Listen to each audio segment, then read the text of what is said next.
말씀의 제목은 따라해 볼까요? 승리하는 교회.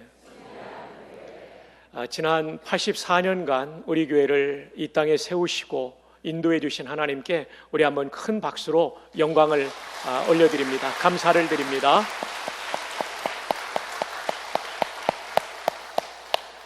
영적 전쟁 시리즈 말씀을 드리면서 천국의 교회는 승리적인 교회지만 지상의 교회는 전투적인 교회라는 말씀을 드렸습니다.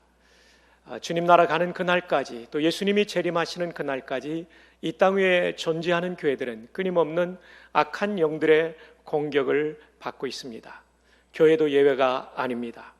그러므로 교회와 교회에 소속된 성도들이 진정으로 하나님을 영화롭게 하고 나도 행복한 신앙생활을 하기 위해서는 영적 전쟁에 대해서 분명히 알아야 되고 또 승리할 수 있는 역량을 갖추어야 합니다.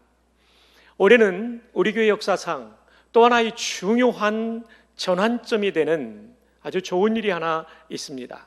그것은 가을에 있게 될 글로컬 비전 센터 입당입니다.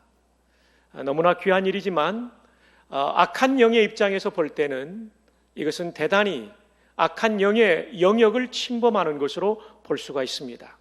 왜냐하면 글로컬 비전 센터에 우리가 입당해서 제대로 사역을 하게 될 때 더 많은 사람이 구원을 받을 것이고 이 지역사회와 조국과 세계에 선한 영향력을 끼칠 것을 알기 때문에 우리를 방해하고 또 우리를 힘들게 만들 것입니다. 따라서 우리는 앞으로 있을 수도 있는 악한 영의 공격을 대비함으로써 승리하는 우리 부전교회 되기를 주님의 이름으로 축복합니다. 자, 그렇다면 승리하는 교회가 되기 위해서는 어떤 조건을 갖추어야 될까요? 오늘 성경에 보면 첫 번째로 지휘권이 살아있는 교회가 승리하는 교회라고 성경은 말합니다.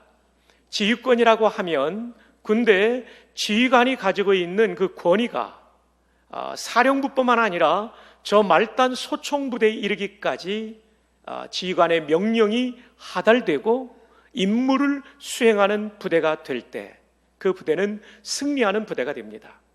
사단장이 돌격 앞으로 했는데 이하 연대나 대대가 움직이지 않는다면 그 사단은 승리할 수 없죠. 그런 사단은 지휘권이 확립되지 않은 부대라고 할 수 있을 것입니다. 지상의 교회가 전투적인 교회라고 할 때 역시 이 전투적인 교회인 지상의 교회가 영적으로 승리하기 위해서는 지휘권이 살아있어야 됩니다. 자, 그렇다면 교회에 살아있어야 될 지휘권은 누구의 지휘권일까요? 함께 에베소서 1장 22절을 보시겠습니다. 또 만물을 그의 발 아래에 복종하게 하시고 그를 만물 위에 교회에 누구라고 되어 있습니까? 머리로 삼으셨느니라. 여기서 말하는 그는 예수님을 말합니다. 교회의 머리가 누구시냐면 예수님이라고 말씀해주고 있어요. 영적으로 승리하는 교회의 특징은 담임 목사로부터 어린아이에 이르기까지 교회의 지휘관 되시는 최고의 지휘관 되시는 예수님의 말씀을 경청하고 이 말씀에 순종하는 교회가 영적으로 승리하는 교회입니다.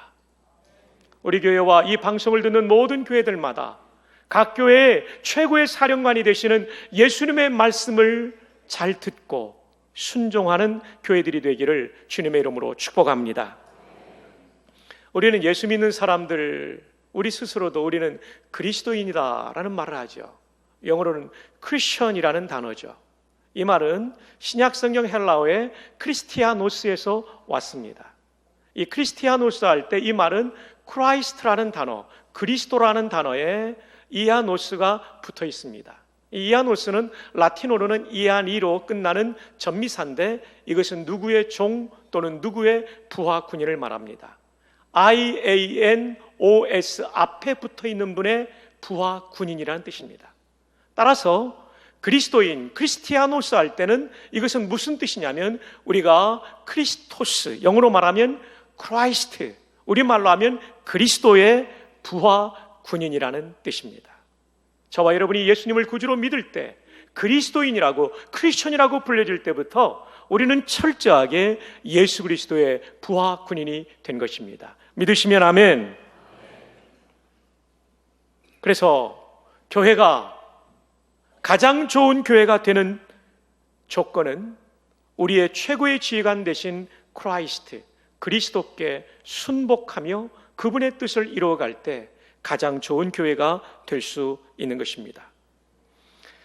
여러분, 지휘권이 살아있는 교회는, 지휘권이 살아있는 군대는 한마디로 말해서 지휘 통일이 이루어졌다고 군에서는 말합니다.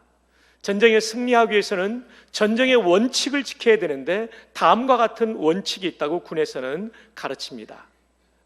첫 번째로는 목표의 원칙. 전쟁에는 목표가 있어야 됩니다. 그 다음에 두 번째로는 간명의 원칙. 그 목표는 간단 명료해야 됩니다. 그 다음 세 번째로는 통일의 원칙. 지휘 통일이 이루어져서 지휘관으로부터 말단 병사까지 하나의 뜻이 되어야 됩니다. 지휘 통일의 원칙. 그 다음 공격의 원칙, 기습의 원칙, 사기의 원칙, 정보의 원칙, 절약과 집중의 원칙, 그리고 창의성의 원칙 등등의 원칙을 가지고 있습니다.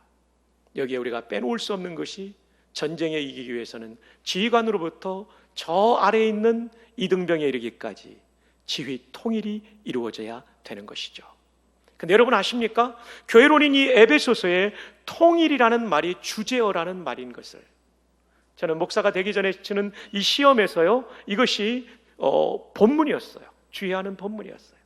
그래서 에베소서를 제가 쭉 읽으면서 연구할 때, 참고서들을 볼 때 거기에 이 구절이 에베소서의 주제 구절이라고 배웠어요. 그것은 에베소 1장 10절입니다. 함께 읽어볼까요? 시작. 하늘에 있는 것이나 땅에 있는 것이 다 그리스도 안에서 뭐가 되게 하려 하심이라고요? 통일되게 하려 하심입니다. 저와 여러분을 구원하시고 교회를 세우신 그리스도의 목적은 교회를 통하여 만물을 통일하는 것입니다. 이 뜻은 무슨 뜻일까요? 우리를 통하여 믿지 않는 분이 예수님을 믿게 되면 그분이 예수님의 뜻에 맞추어지니까 그 사람이 통일되는 거예요. 그리고 그 사람을 통하여 가정이 하나님의 뜻에 맞추어지게 될 때 거기에서 지휘의 통일이 이루어지는 거예요. 그 사람이 일하는 일터에서 하나님의 뜻에 맞게 빛과 소금으로 살게 될 때 그 사회가 그리스도의 통치가 이루어지는 통일이 이루어지는 거예요. 더 나아가 환경의 문제까지, 창조 세계의 문제까지 그리스도의 뜻이 거기에 침투되고 이루어질 때 지휘 통일이 이루어졌다고 말하는 거죠. 우리 교회는 84년 동안 한 번도 분열하지 않은 교회입니다. 오히려 16개 교회를 개척한 교회예요. 이런 아름다운 전통이 계속될 수 있기를 주님의 이름으로 축복합니다. 여러분, 성경에 보면 이런 일들은 많이 나와요. 영적 지도자인 사람이 군대의 지휘관으로 표현된 것이 많이 나와요. 여호수아서 1장 17절에 보면 그들이 여호수아에게 대답하이르되 당신이 우리에게 뭐 하신 것은? 여호수아가 말한 것을 지휘관의 명령으로 여기는 거예요. 우리가 다 행할 것이요 당신이 우리를 보내시는 곳에는 우리가 가리이다. 우리는 범사에 모세에게 순종한 것 같이 당신에게 뭐 하려니와? 이거예요. 이거. 모세를 이어서 계승한 영적 지도자 여호수아에 대하여 충성을 맹세하고 있잖아요. 그 명령에 따르겠다고 하고 있잖아요. 다만 조건이 하나 붙습니다. 오직 당신의 하나님 여호와께서 모세와 함께 계시던 것 같이 당신과 함께 계시기를 원하나이다. 이게 무슨 말이에요? 여호수아 장군님, 당신은 우리는 따르겠지만 당신은 하나님을 따르십시오. 그럴 때 하나님이 그와 함께 하기 때문에. 맞아요. 저도 최선을 다해서 우리 삼위일체 하나님을 따라가며 최고의 사령관이신 예수님의 뜻을 받들도록 노력하겠습니다. 여러분들도 제가 정말 결정적인 문제가 없다면 지금까지 그러셨던 것처럼 앞으로도 또 제 후임자의 시대에도 우리 교회 이 아름다운 지휘력이 살아있는, 지휘권이 살아있는 교회가 될 수 있기를 주님의 이름으로 축복합니다. 하나님의 말씀에 순종할 뿐 아니라 하나님께서 세우신 영적 리더, 즉 영적 지휘관에게 순종하겠다는 말입니다. 여호수아 시대의 그 백성의 대표들이 바울도 그런 얘기를 했습니다. 디모데후서 4장 1절에 하나님 앞과 살아있는 자와 죽은 자를 심판하실 그리스도 예수 앞에서 그가 나타나실 것과 그의 나라를 두고 엄히 뭐 한다고요? 명하노니. 명령이에요. 명령. 기드온의 군대가 미디안의 대군을 물리칠 때 300명밖에 되지 않는 이 정예 부대가 말이죠, 10만이 넘는 미디안 대군을 물리칩니다. 진짜 아멘입니다. 근데 그들이 물리치러 나갈 때 그들의 슬로건이 있었어요. 사사기 7장 20절에 다른 두 부대도 그들을 따라 일제히 왼손에 든 항아리를 부수어 횃불을 높이 들고 오른손에 든 나팔을 불리며 여호와와 기드온을 위한 칼이다. 그러니까 하나님을 위한 칼이다, 이것만이 아닙니다. 먼저는 하나님이지만 그 다음에 그분이 세우신 예하 지휘관인 기드온을 위한 칼이다까지 외치며 나아가는 거예요. 교회는요, 예수 그리스도의 지휘권과 그분이 세우신 예하부대 지휘관인 담임 목사의 지휘권을 세워줄 때 강력하게 되는 것입니다. 그러나 저의 책임은 제가 최고의 지휘관이신 예수님의 뜻을 어기지 않고 그 명령을 받들어 섬길 책임은 저에게 있습니다. 그리고 여러분 모두는 그 주님께 저에 대하여 아쉬움과 부족함이 있을 때 그 주님께 기도함으로 이 문제를 풀어가는 지혜로운 영적 군인들이 되기를 주님의 이름으로 축복합니다. 두 번째로, 승리하는 교회는 훈련이 잘된 교회입니다. 에베소 4장 11절로 12절에 다 함께 읽어요. 시작. 그가 어떤 사람은 사도로, 어떤 사람은 선지자로, 어떤 사람은 복음 전하는 자로, 어떤 사람은 목사와 교사로 삼으셨으니 이는 성도를 온전하게 하여 봉사의 일을 하게 하며 그리스도의 몸을 세우려 하심이라. 여기 목사가 나와요. 목사와 교사. 이게 목사라는 단어의 원이 되죠. 근데 여기 교사라는 단어가, 디다스칼로스라는 이 단어가 사전에 보면 먼저 나오는 뜻이 교관이라는 뜻이에요. 그 다음에 교사예요. 세 번째로, 사기가 높은 교회가 승리하는 교회입니다. 전쟁의 원칙 가운데도 사기의 원칙이 들어갑니다. 노태우 대통령께서 구사단장을 하실 때 장병들에게 우리가 이 최전방을 지키고 있는 부대로서 사기가 높아야 된다는 얘기를 여러 번 강조하고, 이제 예하부대 장병들이 이것을 기억하고 있는지 이제 대대를 방문하게 되었어요. 병사 하나에게 군인은 뭐를 먹고 사는가? 그랬더니 이 병사가 짬밥이요. 다 웃어버렸대요. 아니야, 군인은 군대밥도 먹지만 사기를 먹고 사는 거야. 맞아요.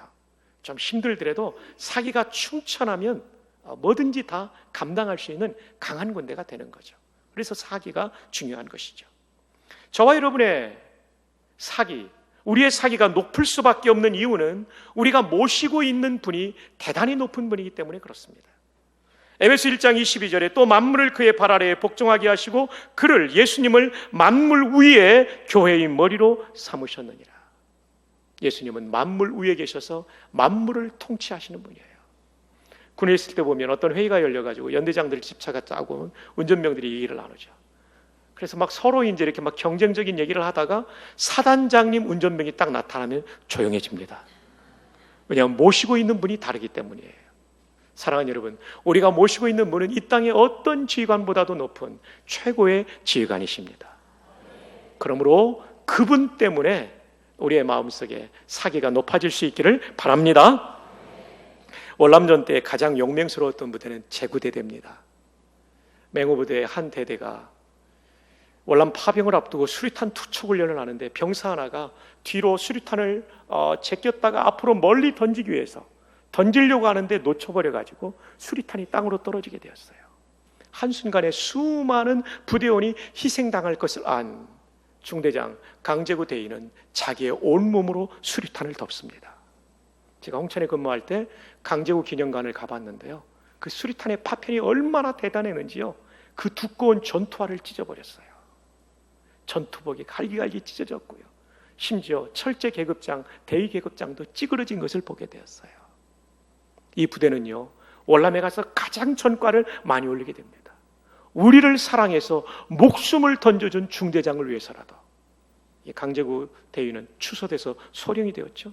이 지휘관을 위해서라도 우리 목숨 걸고 싸우자. 그래서 가장 용맹을 떨친 부대가 되었죠. 사랑하는 여러분, 우리의 지휘관이신 예수님께서도 우리를 위하여 목숨을 던져주셨어요.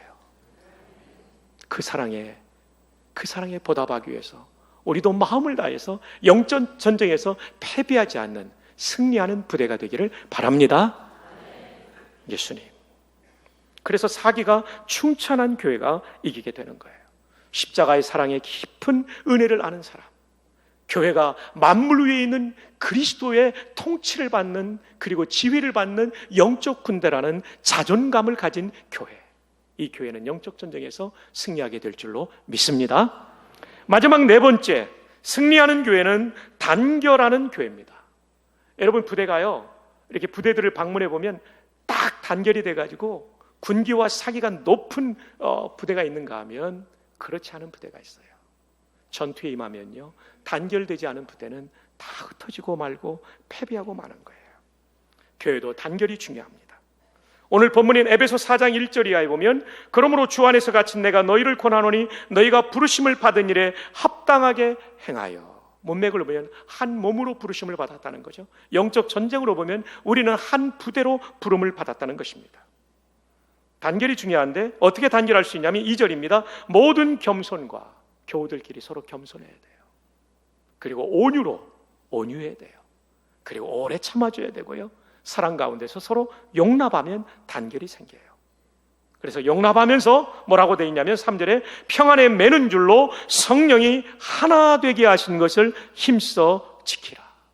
하나 되는 것을 힘써 지키는 것을 한 단어로 말하면 단결이에요. 단결될 군대는 승리합니다. 육군에서 가장 강력한 부대는 특수전사령부죠. 특전사죠. 특전사의 격려 구호가 단결이에요. 단결. 단결한 부대는 승리할 수가 있는 것이죠. 여러분, 단결되지 않고 아군끼리 싸우는 군대는요, 망하게 돼 있어요. 여러분, 우리 모두는 아군입니다. 영원한 아군입니다. 우리 서로 많이 사랑해주고 많이 용납해주고 온유하고 겸손하고, 그리고 절대로 상대방에 대해서 비방하지 않는 그런 교우들이 되기를 바랍니다. 옆에 있는 분에게 우리 한번 축복합시다. 당신은 나의 영원한 아군입니다. 남의 안에 빼놓고 한번 끌어안아 주세요. 시작. 당신은 나의 영원한 아군입니다. 예. 아유, 우리 박영준 성도님 따님이 이렇게 아빠하고 허그하는 거 보니까 너무 아름다운 거 있죠. 정말 좋습니다. 영원한 아군이에요. 1967년 6월 5일 아침 7시 45분에 이집트군의 아침 식사 시간을 기해서 이스라엘군의 공습이 있었습니다. 시나이 반도와 카이로의 이집트 공군 기지를 폭격했고, 동시에 시리아와 요르단과 이라크 기지들을 폭격했습니다.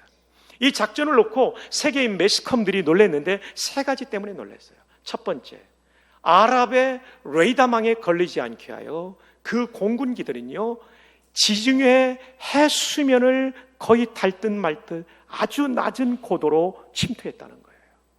비행기는 양력이 떨어지면 격추되거든요. 추락되거든요. 격추가 아니라 추락되거든요. 그 위험을 무릅쓰고 아주 고도의 비행수를 이용해서 저고도 비행을 통해서 레이더에 걸리지 않았다는 거예요. 두 번째로는요, 아랍권의 전투기들이 이륙하기 전에 60%를 전부 파괴시켰다는 거예요. 더 놀라운 세 번째로는요, 이 아랍권의 비행장에는요, 똑같이 전투기하고 똑같이 생긴 모형을 만들어 놔서 이스라엘 군대가 속게 만들었는데, 기가 막히게 모형 비행기는 한 대도 공격하지 않고 실제 비행기만 다 깨부셨다는 얘기입니다. 대단한 거죠. 모든 무기가 화력이 2배가 넘었지만 그 거대한 아랍이 6일 만에 두 손 들었어요. 이것이 이른바 그 유명한 6.1 전쟁입니다. 이스라엘 공군은 수적인 열세를 극복하기 위해서 출격 횟수를 늘렸어요. 그래서 하루에 적게는 5번 출격했고 많게는 9번 출격했습니다. 놀라지 않는 것은 전부 조종사가 아니기 때문에 놀라지 않는 거예요. 이게 얼마나 힘든 일인지. 월남전에서 미 공군이 평균 출격이 하루 2회입니다. 투소티라고 그러죠. 2번입니다. 5번에서 9번. 대단한 거예요. 비행기가 착륙하면, 전투기 착륙하면 10분 안에 연료 채우고 무장시켜서 다시 이륙시켰어요. 9번이 가능한 거죠. 이스라엘 국회는 지금도 평상시에는 여야가 있지만 전투 상황이 되면 여야가 없어요. 사느냐 죽느냐의 문제거든요. 사방이 다 아랍이고 한 명 남아있는 건 바다기 때문에요. 우리나라보다 훨씬 작은 나라잖아요. 평상시에는 여당이 있고 야당이 있지만 전투 상황이 되면 하나로 뭉쳐요. 하나로 뭉쳐. 그들은 그런 얘기를 한다고 그러죠. 우리에게는 780만의 국민과 780만의 군인이 있습니다. 전 국민이 군인이에요. 3억 5천이 넘는 아랍 세계를 맞설 수 있는 거예요. 우리나라에도 이런 단결이 있기를 바랍니다. 정말 간절히 바랍니다. 저 북쪽에서 핵무기를 만들고 장거리 탄도탄 ICBM 인터컨티넨탈 발리스틱 미사일이라고 그러죠. 5,000km, 6,000km 넘어가는 미사일을 만드는데 우리는 하나 돼야 되죠. 스위스가 2차 대전 중에 독일군의 침공을 받을 수 있었는데도 히틀러가 이 산악지대에 내가 무서운 게 뭐냐면요, 이 스위스는 평상시에 상비군은 1개 연대입니다. 2,000에서 3,000밖에 안 돼요. 근데 전쟁 나면 48시간 이내에 동원될 수 있는 민병대가 얼마냐면요, 63만 5천 명입니다.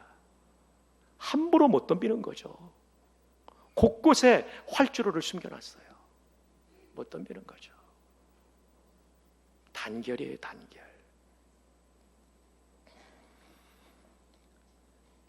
우리 한병희 목사님, 우리 모두가 존경하지 않습니까?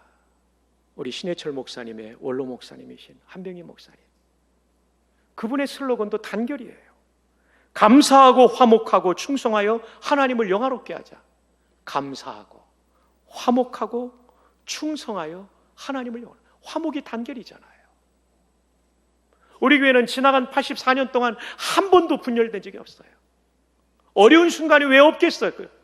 그럼에도 불구하고 이 슬로건대로 우리를 다독였기 때문에 이걸 지킨 거예요. 제가 오늘 이 말씀을 왜 드립니까? 저는 영적 지휘관으로서 예방하고 대비하기 위해서 이 말씀을 드려요. 어쩌면 있을 수도 있는 우리 교회를 향한 공격을 우리 모두가 대비할 수 있기를 바랍니다.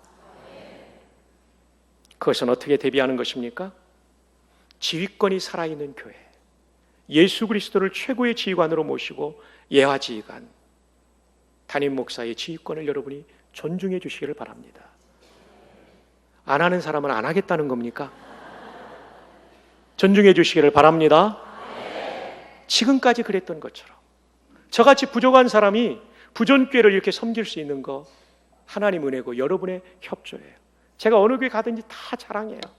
부전교회 이렇게 좋은 교회라고. 근데 여러분, 영적 공격이 나타나면 여러분이 헷갈릴 수 있어요. 그래서 제가 미리 알려드리는 거예요. 존중하시기를 바랍니다. 두 번째, 훈련이 잘 된 교회에 대해요.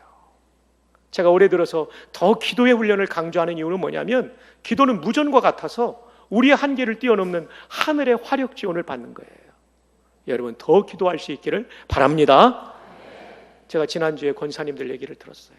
목사님, 저희들이 더 기도하겠습니다. 제가 얼마나 힘이 됐는지 몰라요. 권사의 별로 기도하는 일들 더 우리 해야 돼요. 권사님들을 세워주신 이유는 기도의 어머니 되라고 한 겁니다. 뿐만 아니라 우리 모든 성도가 그래야 돼요. 세 번째로 승리하는 교회는요, 내가 누구의 부하인지를 아는 거예요. 가장 높으신 예수님의 부하이기 때문에 그분 말씀 따라가면 이길 수 있다는 사기가 충천한 교회예요. 아멘. 그분이 나를 위해서 죽어주실 만큼 사랑하셨어요. 그 사랑에 의지하여 우리의 사기가 충천하기를 바랍니다. 마지막 네 번째, 단결하는 교회예요. 단결하는 교회. 780만이 전부 군인이 될 수 있는 나라 이스라엘, 63만 명이 넘는 민병대가 움직일 수 있는 나라 스위스. 이스라엘과 스위스 강력한 나라잖아요. 영적 원리도 마찬가지입니다. 교회가 한 방향으로 나갈 때 여러분의 생각이 좀 다르더라도 여러분 마음을 모아주시기를 바랍니다. 저는 압니다. 이 수천의 성도 가운데 건축에 대해서 다른 뜻을 가진 분도 있을 수 있어요. 그러나 그것은 마음에 딱 묻어두는 거예요. 이제 거의 입당을 앞두고 있을 때 하나님 우리 교회를 통해서 일하십시오. 영광 받으십시오. 사람이 영광 받지 않고 하나님이 영광 받기를 바랍니다. 이렇게 마음을 모으는 교회가 좋은 교회예요. 지금까지 7년 동안 여러분 우리가 비전 캐스팅하고 그리고 땅을 살 때부터 지금까지 7년 걸렸어요. 정말 여러분 고마워요. 헌신도 참 많이 하셨어요. 1차 헌금의 90.8%가 헌금되는 교회는 지구상에 요즘은 없는 교회입니다. 별로 놀라지도 않네요. 그 교회가 부전교회입니다. 예, 너무 감사해요. 하나님 은혜고 여러분의 헌신인데 끝까지 단결되어서 올해 교회사적으로 가장 중요한 시기를 잘 감당하고 주님 오시는 그날까지 쓰임받는 우리 교회 되기를 주님의 이름으로 축복합니다.